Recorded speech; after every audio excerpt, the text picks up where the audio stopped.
Hello friends, this is Mrs. Rios-Garza, and today I'm going to read a story called Franklin's Thanksgiving. It is one of my favorite stories that I used to read to my students when I was teaching before I retired. And so I'm going to read it again to you because I just love the story of Franklin and his family and the things that they do during this particular Thanksgiving in their lives. I think that you can find yourself somewhere in this story if you think about it. It's a fantasy story, so the animals talk but it's fun to look at and to see if we can find ourselves in these characters that this author and this illustrator created. Paulette Bourgeois is the author. Brenda Clark is the illustrator. Again, here's the cover page of the title page of the story, Franklin's Thanksgiving. And of course you see there the bountiful harvest for which we are thankful. Franklin liked everything about Thanksgiving. He liked eating pumpkin fly pie and cranberry jelly. He liked making cornucopias and corn husk dolls. But most of all, he liked having his grandma and grandpa come for dinner. It was the family tradition, and Franklin could hardly wait. There's a picture of grandma and grandpa.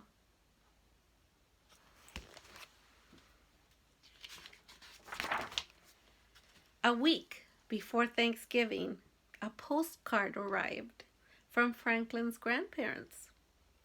"Oh dear," sighed Franklin's mother. "Grandma and Grandpa can't make it back for the holiday." "But they have to," cried Franklin.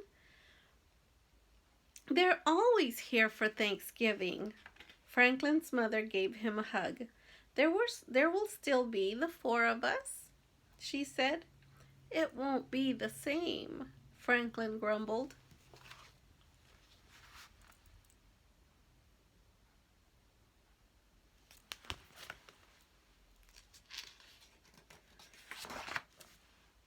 Over the next few days, Franklin was so busy that he didn't have much time to think about Grandma and Grandpa. He helped his mother pick apples and make applesauce.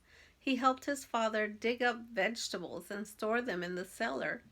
Franklin and Bear helped Harriet and Beatrice pick berries and gather nuts. In the gardens and orchards, forests and fields, everyone was bringing in the harvest.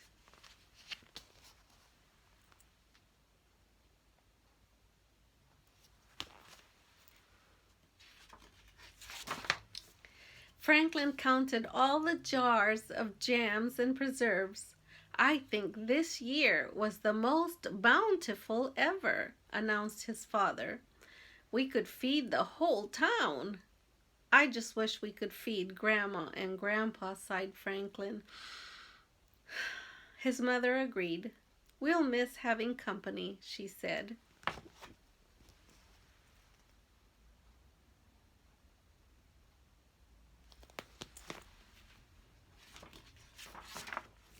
At school, Franklin's class made a harvest quilt and learned how the early settlers celebrated Thanksgiving. "What are you going to do for Thanksgiving, Mr. Owl?" asked Franklin. "I'll have dinner with my mother," he replied. "Our relatives can't visit this year." "Ours neither," said Franklin. Then he had an idea. He invited Mr. Owl and his mother for dinner. "It's all right with my parents," Franklin explained. "They want company." "Well, thank you, Franklin," said Mr. Owl. "We'd be delighted to come." Franklin smiled. This would be a wonderful surprise for his parents.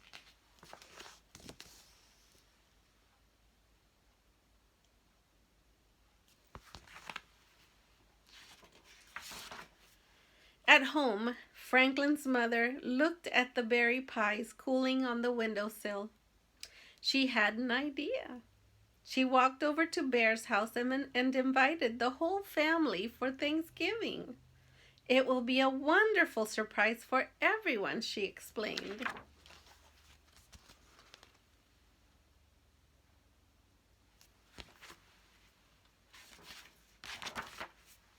In the garden, Franklin's father waved to Mr. Mole. "Are you going to your sister's for Thanksgiving?" he asked. "Not this year," replied Mr. Mole. "With my broken ankle, I can't go far." Franklin's father had an idea. He invited Mr. Mole for dinner. "It will be a wonderful surprise for everyone," he explained.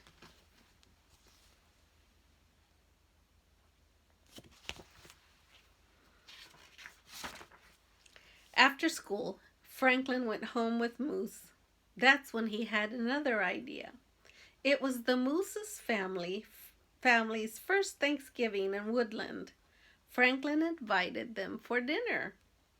"It's all right with my parents," he explained. "They want company."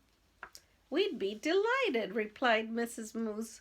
Franklin smiled. His surprise was getting bigger and bigger.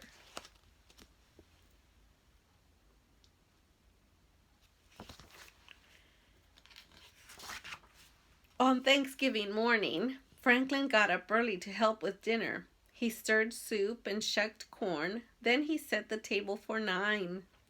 Franklin's father counted the place settings. He shook his head and reset the table for 5. Franklin's mother looked at the table. She was puzzled, but she added 3 more place settings. And everyone took turns peeking out the window, watching for the surprise guests.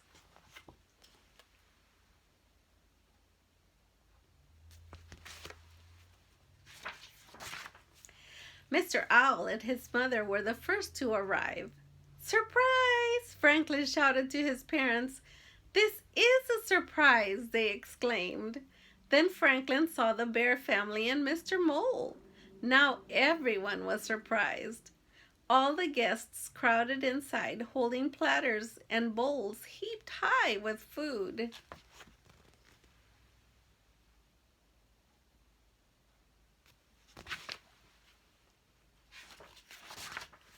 Franklin and his parents laughed and tried to explain what had happened. "Well, we sure have plenty to eat," declared Franklin's mother. "We just don't have plenty of room." Franklin knew they had a big problem. The Moose family hadn't arrived yet. Franklin looked around. There wasn't one bit of room inside. But outside... Suddenly, Franklin knew what to do.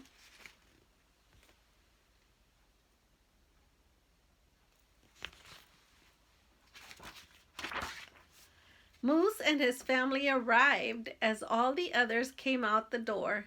Everyone carried food and dishes, tables and chairs. "What's going on?" asked Moose. "We're eating our Thanksgiving dinner in the field," answered Bear. "Just like the early settlers," said Franklin.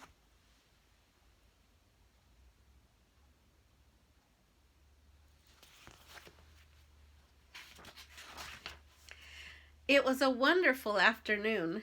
Everyone ate lots of good food, and everyone said how thankful they were for good friends and family. Franklin was thankful for 3 helpings of pumpkin fly pie. "I'm eating Grandma and Grandpa's share," he explained.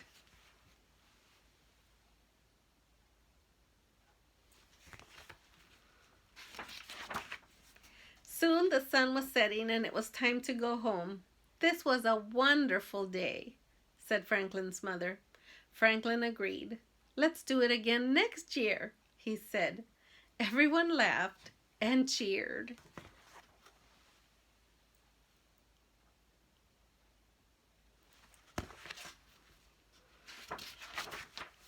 Grandma and Grandpa phoned later that night, and Franklin told them all about the new Thanksgiving tradition. They promised that next year they wouldn't miss it for anything. Franklin smiled.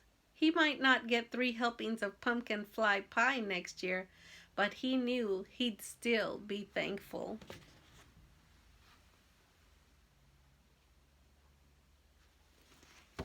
That was the end of the story, friends. But not the end of being thankful. And I'd like to say that even though our traditions might be changing a little bit this year, hopefully by next year we'll be able to have the same traditions that we've always had, and that we will enjoy them no matter what, because we're always going to be able to be thankful for what we have and what we can do. Until next time, bye.